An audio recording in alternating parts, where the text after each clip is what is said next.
Bienvenue! J'espère que tu vas bien, que tu es heureux, heureuse, en forme, ancré, enjoué, que tu ne souffres pas trop de la chaleur. Ici, il fait très très chaud. C'est parti pour les énergies de la semaine 27 avec le tarot d'Osho, le tarot de la transformation, accompagné du tarot Histoire de sorcière de Deborah Blake et de Elisabeth Alba. La semaine dernière, j'ai travaillé la carte du discernement, pardon, le besoin de reconnaissance, le fil à explorer les images que nous projetons, les automatismes. Donc, je la mets de côté. Automatisme de l'ego, perte de repères, perte de confiance, la comparaison aux autres. Tu trouveras cette vidéo sur la chaîne. Donc, je prépare mon jeu pour cette semaine 27 et on y va. Je la prépare donc. J'ai enlevé toutes les cartes que j'ai déjà travaillées en analyse complète, déclinée en 7 shorts. Allez, c'est parti.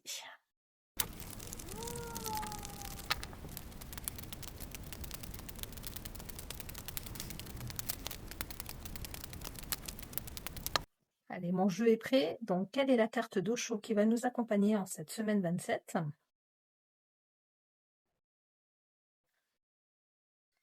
J'en veux qu'une.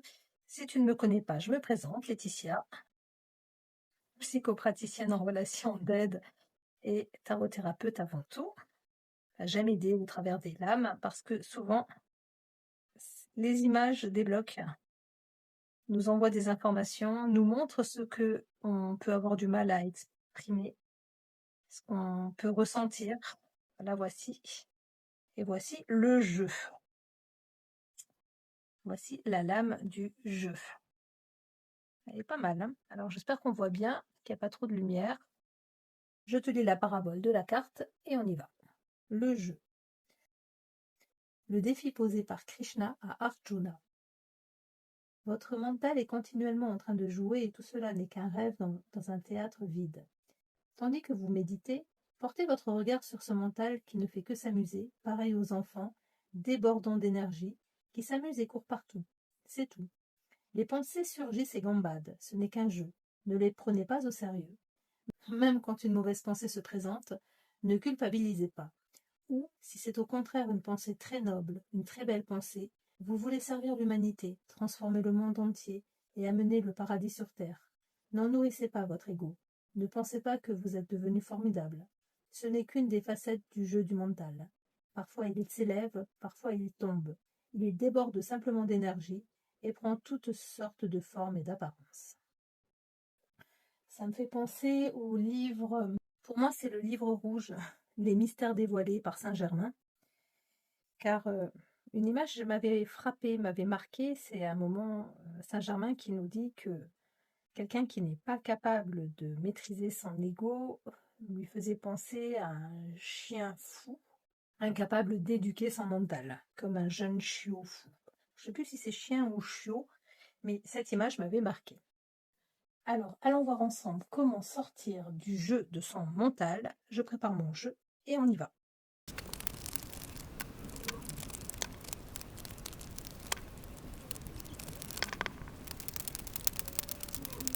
Voilà, mon jeu est prêt. Alors c'est parti, comment sortir du jeu de mon mental, de ton mental, et on commence avec la première question. À quoi ressemble le jeu de ton mental ? Moi, mon jeu est en train de se mettre en place. À quoi ressemble le jeu de ton mental ? Alors, sur ce jeu, je n'ai pas ajouté de 79e carte comme je le fais pour mes directs.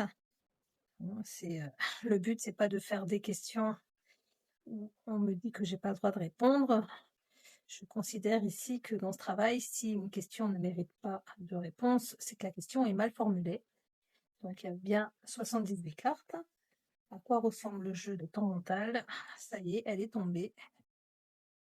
Et j'accueille le roi de bâton. Alors je trouve que c'est circonstance. À quoi ressemble le jeu de ton mental ? Et alors ici, le roi de bâton, c'est limpide. ton mental, il veut que tout soit planifié. Il laisse pas de place au hasard, pas de hasard, tout simplement. À quoi ressemble le jeu de ton mental? Le mental, il se prend pour un roi, gouvernant, toi, tu es son royaume. Il peut se tourner de temps en temps vers ton âme, mais pour lui montrer ce qu'il a décidé, et absolument pas pour lui demander son avis. Donc là, on voit vraiment la souveraineté de l'ego. Voici ce que vient me dire le roi de bâton. Allez, je poursuis, puisque le roi de bâton, le roi intérieur, celui qui ressemble à un roi intérieur, c'est ton mental. Du coup, si ton mental se prend pour un roi et qui se sent légitime pour te gouverner, je vais demander à mon jeu pourquoi ton mental joue-t-il sans arrêt? Pourquoi le roi il va jamais dormir? Pourquoi il se repose jamais?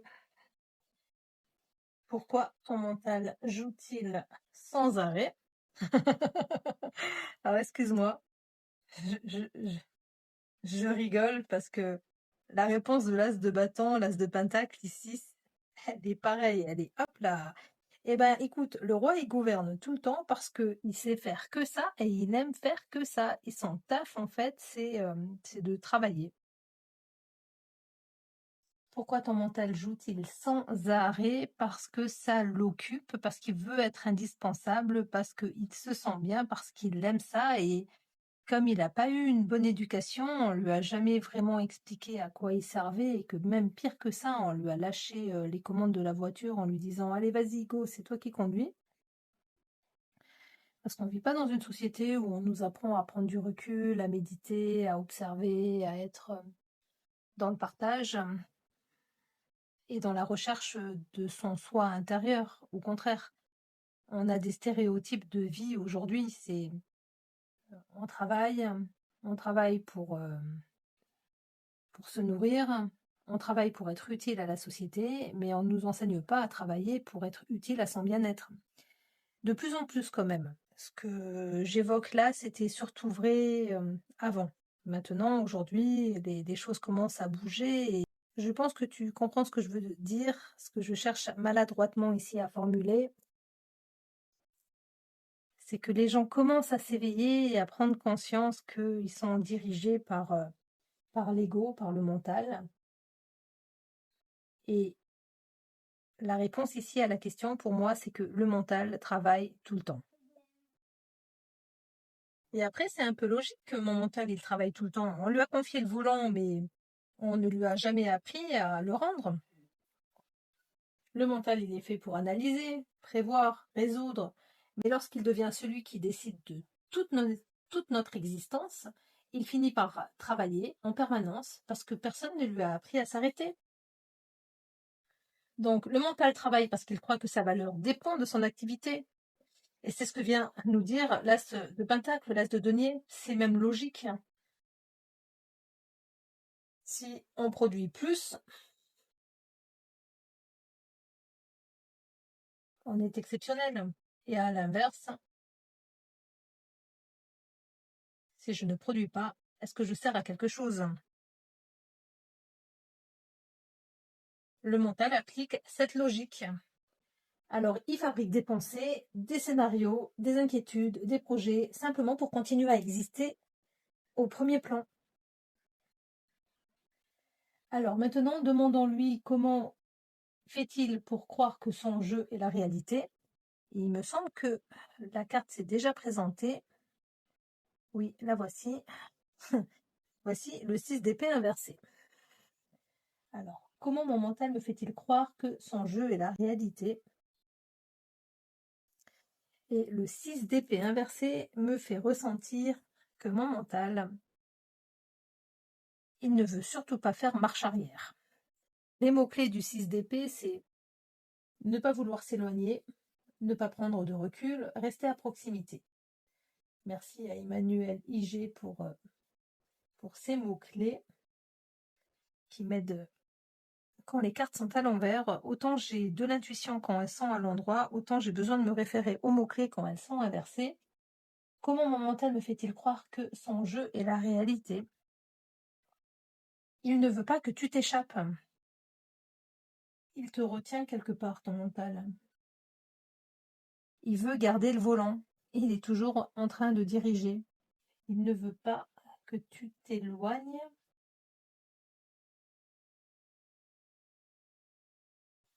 Il ne veut pas que tu t'éloignes. Comment mon mental me fait-il croire que son jeu est la réalité? Le 6 d'épée me montre que, comme je l'ai déjà dit, ici je fais que répéter ce que me montre ma lame, le mental garde la place.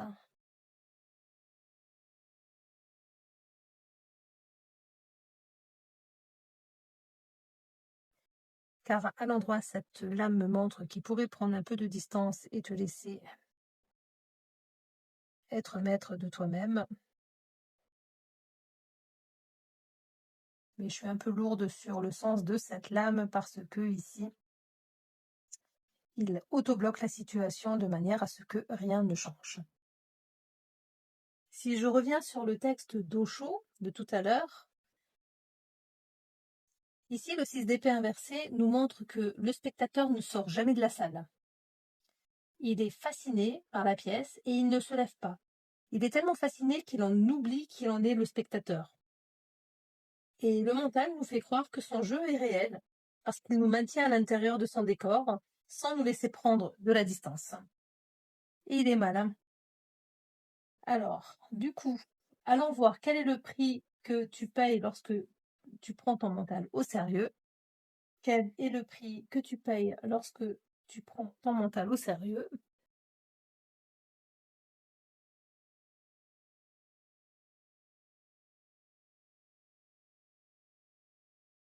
Voici 3 lames qui sont la reine de pentacle, la justice et le 3 de bâton. Alors, le prix que tu payes, ici, on est sur la facture. La facture, la quittance.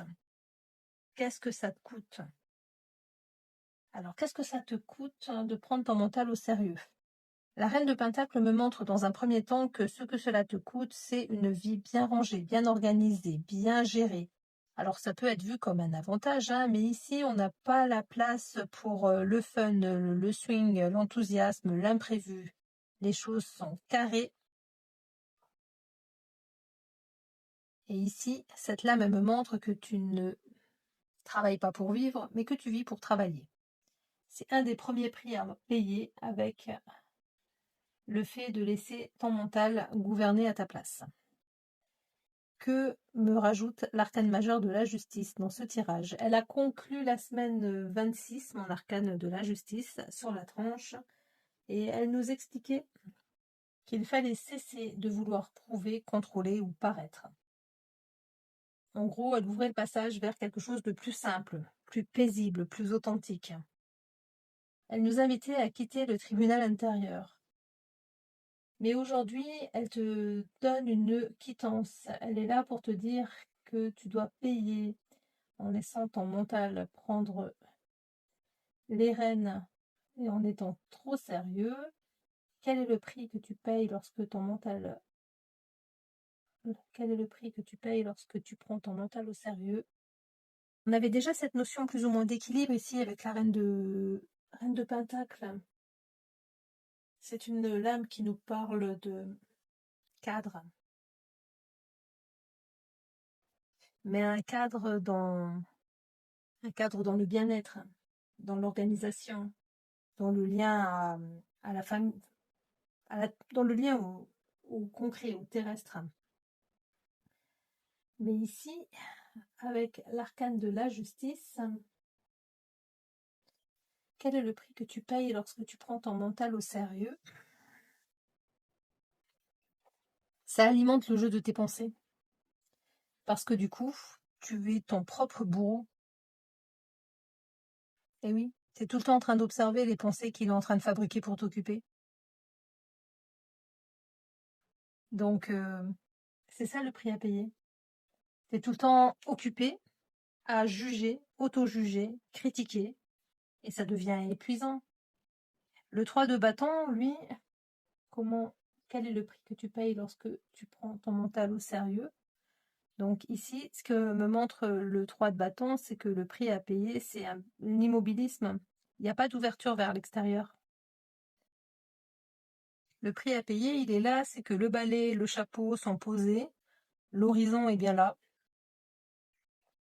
mais elle est en haut de la falaise, elle le regarde avec envie, elle aspire à pouvoir partir, faire autre chose, à ressentir complètement, pas qu'au niveau du corps, mais ressentir complètement cet air qui s'engouffre en elle, cet air qui vient de plus loin, qu'elle accueille, que tu accueilles, mais que tu ne peux pas aller découvrir.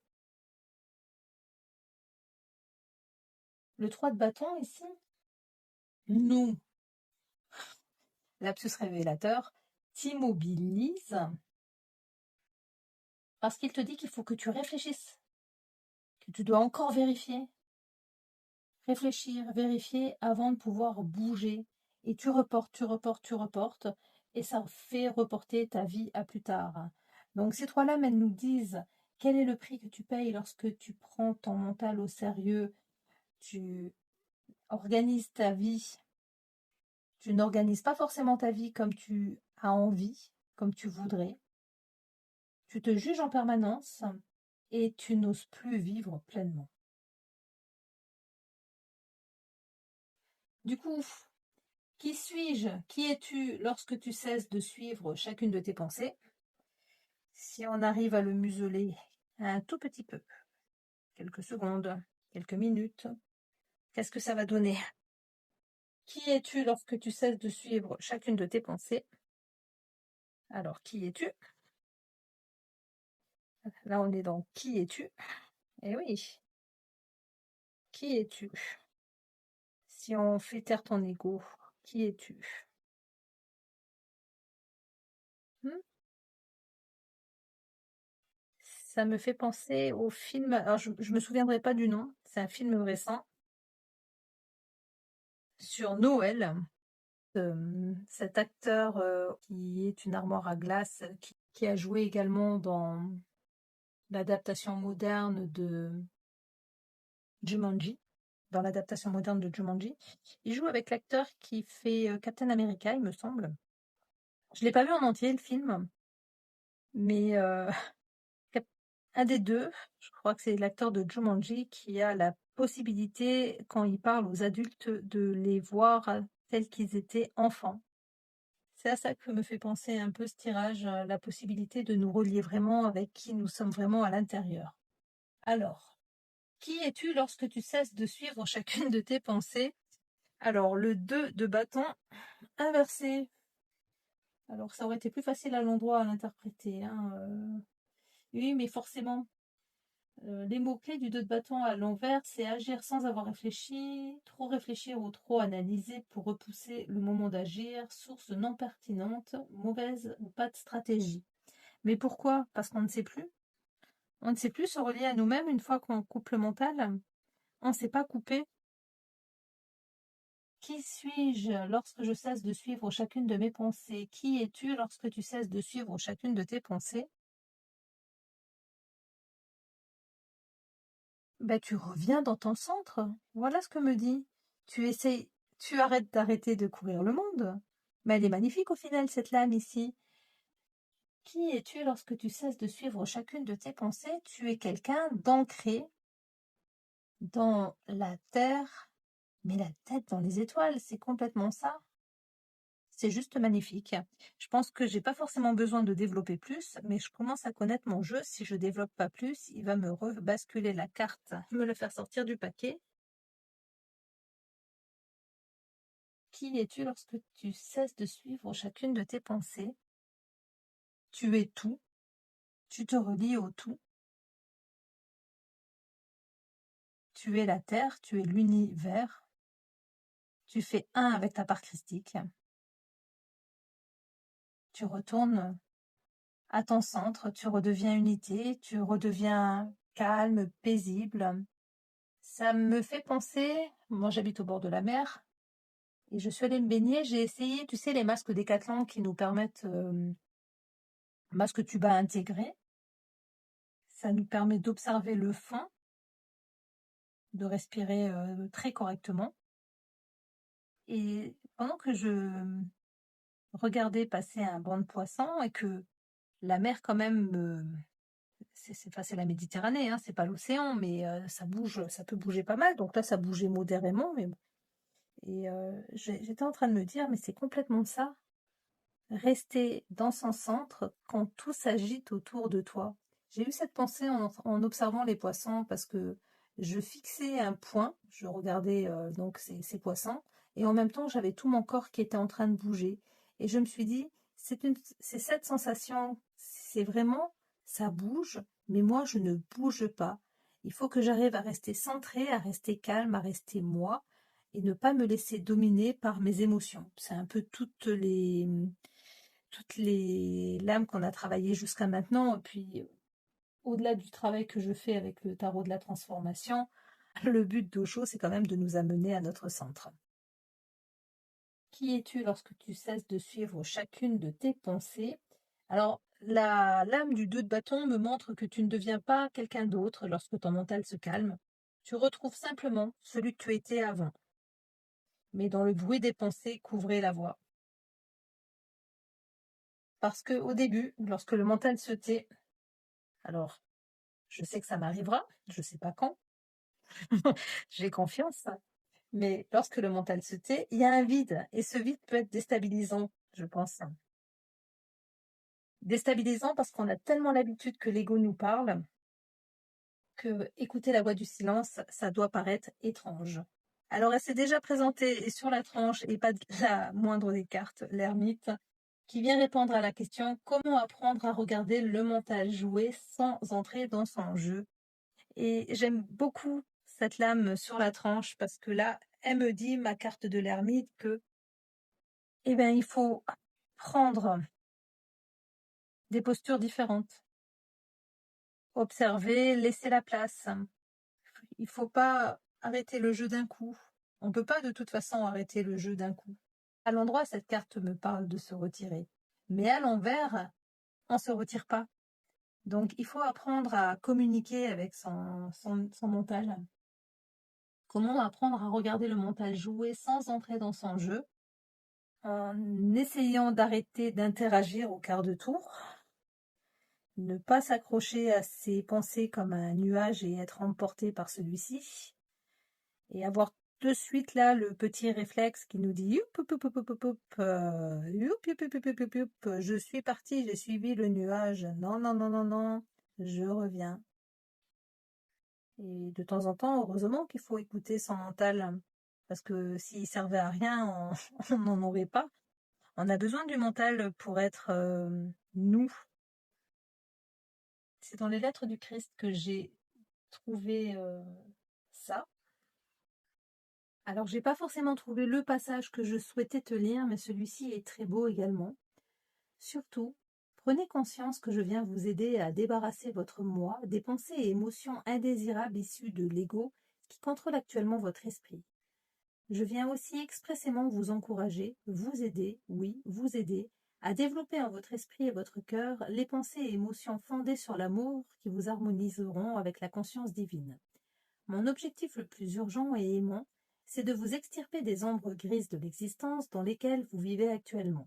Je peux vous mener vivre au soleil de l'illumination spirituelle qui vous attend une fois les pulsions de l'ego maîtrisées. Vous serez unis à votre âme et à la vie père-mère et accéderez à l'harmonie de l'amour inconditionnel pour tous. La critique, le sarcasme, le jugement, le rejet, le dénigrement, l'hostilité, l'intolérance, la haine, la jalousie, l'agressivité, les impulsions violentes, le vol, le mensonge, la fourberie, la malhonnêteté, la calomnie. Comment vous débarrasser de celles que vous reconnaissez comme faisant partie de votre conscience? Faites-leur face sans honte. Vous êtes un être humain né sous l'influence de l'ego. Ne soyez pas effrayé ou découragé au point de renoncer à leur faire face. Faites un premier pas en totale honnêteté. Notez-les sur une feuille de papier. La seconde étape consiste à vous allonger et à placer la feuille de papier sur votre poitrine. Fermez les yeux et adressez-vous en pensée à la réalité divine, votre source de l'être, qui est, vous le savez maintenant, votre procréateur aimant, votre vrai père-mère spirituel. Il irradie de façon généreuse, permanente, constante, l'amour parental inconditionnel. Prenez le temps de calmer votre esprit jusqu'à sentir que vous passez au-delà de votre propre conscience. Demandez alors de l'aide pour enlever, dissoudre et surmonter les manifestations de rejet de l'ego, fausses et utiles, durant tous les jours à venir. Fausses et utiles. Faites votre demande dans une foi parfaite et en vous attendant à une réponse immédiate, puisque vous fonctionnez en conscience.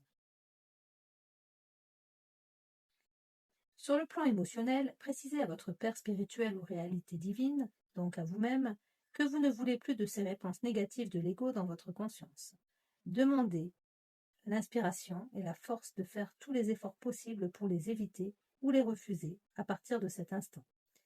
En agissant de la sorte, vous créez une nouvelle forme de conscience qui commence maintenant à infiltrer et investir votre conscience présente.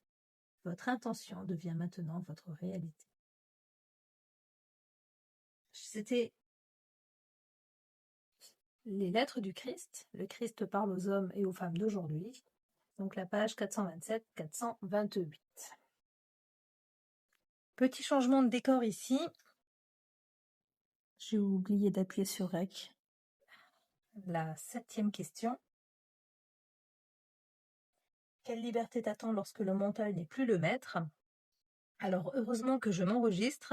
Et ce qui s'est passé pendant que je battais mon jeu, c'est que j'ai 2 cartes qui ont jailli et 2 cartes qui se sont retournées dans le paquet. Alors exceptionnellement, je réponds à la question avec les 4 cartes. Pour finir cette semaine 27, quelle liberté t'attend lorsque le mental n'est plus le maître? Du coup, le 3 de coupe me montre la joie. Tu as les pieds dans l'eau, la tête dans les étoiles. La terre n'est pas loin. Quelle liberté t'attend lorsque le mental n'est plus le maître? La liberté de communier, l'intergénérationnel et en même temps l'étincelle pour l'as de bâton, la créativité. Si tu fais taire ton mental, si tu fais taire ton jeu, peut-être que tu entendras plus l'inspiration de ton être, qu'elle a besoin de moments festifs. Et en plus d'être festif, sans avoir sa coupe pleine de vin, ça peut fonctionner également avec jus de fruits, parce que ça fonctionne avec la joie du partage, la joie des retrouvailles, la joie de s'associer, de communier. On est des êtres humains, on a besoin les uns des autres, on a besoin de partager. Quelle liberté t'attend lorsque ton mental n'est plus le maître? Tu vois, cette liberté, en fait, retrouvée, elle va t'aider à reconnaître l'élan qui est le tien. Alors, j'ai pris les cartes 2 par 2. Je viens de te relire mon interprétation du 3 de coupe et de l'as de bâton.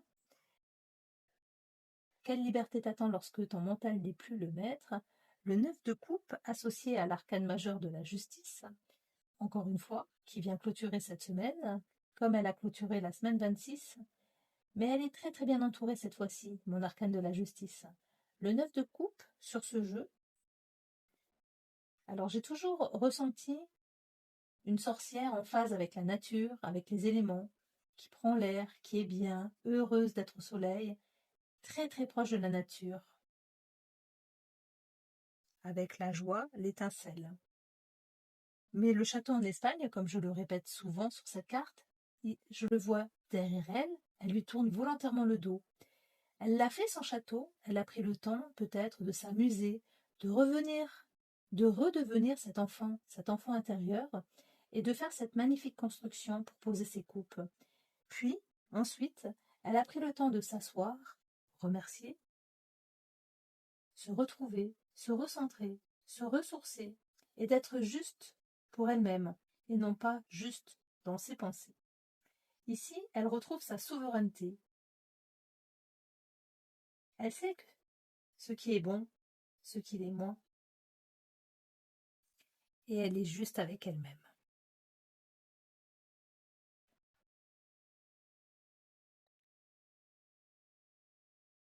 Quelle liberté t'attend lorsque le mental n'est plus le maître? La réponse ici du tarot est magnifique parce que le 3 de coupe nous montre que tu retrouves la joie, tu retrouves ta joie. L'as de bâton, lui, nous montre que tu retrouves l'élan, l'envie de vivre, pour ceux qui étaient un petit peu fatigués, déprimés. Le 9 de coupe, c'est la satisfaction de être heureux, être content de soi. Et la justice me montre que tu retrouves ici ton discernement. C'est magnifique. Merci. Alors, on va conclure cette semaine. Je reviens. Comment sortir du jeu de ton mental? Le roi de bâton nous a montré que ton mental, lui, il se prend pour le roi.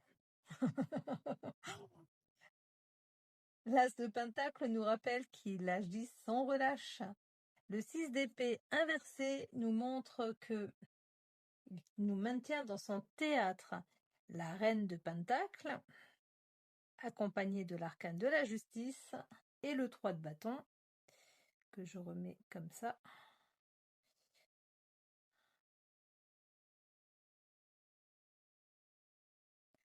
La reine de pentacle, la justice et le 3 de bâton nous ont montré le prix à payer lorsque nous donnons les commandes à notre mental. Le 2 de bâton inversé nous a permis de retrouver notre véritable centre, tandis que l'ermite sur la tranche, l'ermite nous apprend à observer notre mental sans entrer dans son jeu. Enfin, 3 de coupe, as de bâton, 9 de coupe et arcane de la justice. On va lui refaire une petite place par ici.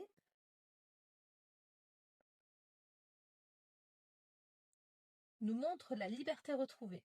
La liberté qui ne consiste pas à faire taire le mental, mais à le remettre à sa juste place. Il n'est plus le maître de notre royaume, il redevient un allié au service de notre conscience. Je te laisse méditer là-dessus. Je te remercie de m'avoir écouté. Je te souhaite une excellente semaine. Et avant de te quitter, je te lis l'histoire de la carte 53 du tarot d'Osho, la carte du jeu. La guerre allait commencer. Les deux armées se faisaient face, n'attendant qu'un signal pour engager le combat. Arjuna, voyant ces milliers de soldats, fut ébranlé. Il pensa, c'est stupide, rien que pour un royaume, rien que pour être roi, cela ne vaut pas la peine de tuer tant de personnes. Cette pensée s'imposa si fortement à lui qu'il laissa tomber son fameux arc et dit à Krishna. Krishna était son cocher, le conducteur de son char. Détourne ce char, emmène-moi vers la jungle et laisse-moi. Je veux renoncer au monde, je ne veux plus de ce royaume et je ne veux pas combattre. Mais Krishna argumenta et le convainquit que c'était son devoir, qu'il était un lâche, que c'était une fuite, et finalement, il le fit combattre. Il dit à Arjuna, cette guerre a été décidée par Dieu, elle est inévitable. Même si tu t'échappes, quelqu'un d'autre devra prendre ta place, et la guerre éclatera quand même. Aussi, ne t'inquiète pas, tu n'es qu'un instrument. Tu ne tues pas ces gens. Dieu a déjà décidé qu'ils devaient être tués, et ils le seront pour sauver la religion. Ces gens doivent mourir pour l'amour de la paix. Fais-le, c'est ton devoir. Et il donna des arguments de poids. Rappelle-toi, reprit-il, quand tu tues quelqu'un, et ceci est l'argument le plus dangereux, quand tu tues un être, tu ne détruis que son corps. L'âme ne meurt pas, elle est éternelle. Alors pourquoi s'inquiéter? Il renaîtra. Il aura un autre corps, un corps tout neuf. Tu élimines un vieux modèle et il en recevra un nouveau, car son âme est éternelle. Voici ce que Krishna essaye de dire à Arjuna. Ne te soucie pas du jeu, joue. Si le rôle qui t'est échu est celui d'un guerrier combattant dans cette guerre, combat. Reste simplement au centre et observe le jeu. Il n'y a là rien qui doive être pris au sérieux. Avec Krishna, c'est un jeu. Il promet un jour et oublie le lendemain. Il est réellement libéré. Sa libération est parfaite, sans faille, car il sait que tout est un jeu. Lorsque tout est jeu et que tout est rêve, pourquoi se tracasser? Krishna ne s'inquiète pas, il joue et reste détaché. Donc voici pour les perles de sagesse du tarot d'Osho. Allons voir maintenant le tarot de la transformation s'il me dit la même chose. Introduisez la dimension du jeu dans tous les aspects de votre vie. Quelle que soit votre action, soyez si totalement impliqué que le résultat n'ait pas d'importance. Le résultat viendra, c'est normal, mais il n'est pas présent dans votre esprit. Vous jouez, vous vous faites plaisir. C'est ce que veut dire Krishna lors de la Mahabharata, la grande guerre rapportée par la Gita, quand il dit à son disciple Arjuna de laisser le futur entre les mains du divin. Le résultat de vos actions est entre les mains du divin, et vous, contentez-vous d'être dans l'action elle-même. Ce simple agir devient un jeu. C'est ce qu'Arjuna a du mal à comprendre, car, dit-il, si ce n'est qu'un jeu, alors pourquoi tuer? Pourquoi combattre? Mais la vie entière de Krishna n'est qu'un jeu. Vous ne trouverez jamais quelqu'un de moins sérieux. Toute sa vie est un jeu, un amusement, une pièce de théâtre. Il aime tout, mais sans rien prendre au sérieux. Il l'aime intensément, mais sans s'inquiéter du résultat. Ce n'est pas le résultat qui est essentiel. C'est difficile pour Arjuna de comprendre Krishna, parce qu'Arjuna calcule. Il pense en termes de résultat final. Il dit au début de la Gita, tout cela semble absurde. Des deux côtés se tiennent ma famille, mes proches, mes amis prêts à se battre. Quel que soit le vainqueur, ce sera une grande perte, car ma famille, mes proches, mes amis seront anéantis. Même si je suis vainqueur, ça n'en vaudra pas la peine, car à qui vais-je montrer ma victoire? Les victoires ont un sens lorsque les parents, la famille, les amis s'en réjouissent.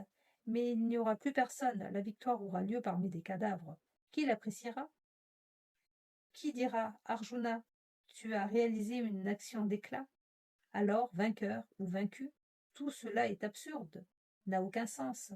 Il veut renoncer, il est mortellement sérieux, comme quiconque vivant dans le calcul. Le texte de la Gita est unique. Rien n'est plus sérieux que la guerre. On ne s'en amuse pas parce que des vies sont en jeu, des millions de vies. Ce n'est pas un jeu. Mais Krishna maintient que, même dans ce cas, vous devez garder l'esprit du jeu. Vous ne devez pas penser au résultat final, mais restez simplement dans le moment présent. Ne soyez qu'un guerrier, jouez au guerrier. Ne vous inquiétez pas du résultat, car le résultat est entre les mains du divin. Et ce n'est même pas important que le résultat soit ou non entre les mains du divin. L'essentiel, c'est qu'il n'a pas à être entre vos mains, que ce n'est pas à vous d'en porter la responsabilité. Si le résultat doit dépendre de vous, alors votre vie ne peut devenir méditative. Je pense qu'une double lecture, en tout cas pour ma part, était nécessaire afin de bien comprendre le sens de ces textes qui pourraient être mal interprétés, mis hors contexte. N'hésite pas à me contacter si tu as une question qui te travaille. Et je te souhaite une excellente semaine 27. Et une excellente semaine tout court si c'est à un autre moment. Prends-le comme un message intemporel. Merci pour ton écoute et à bientôt.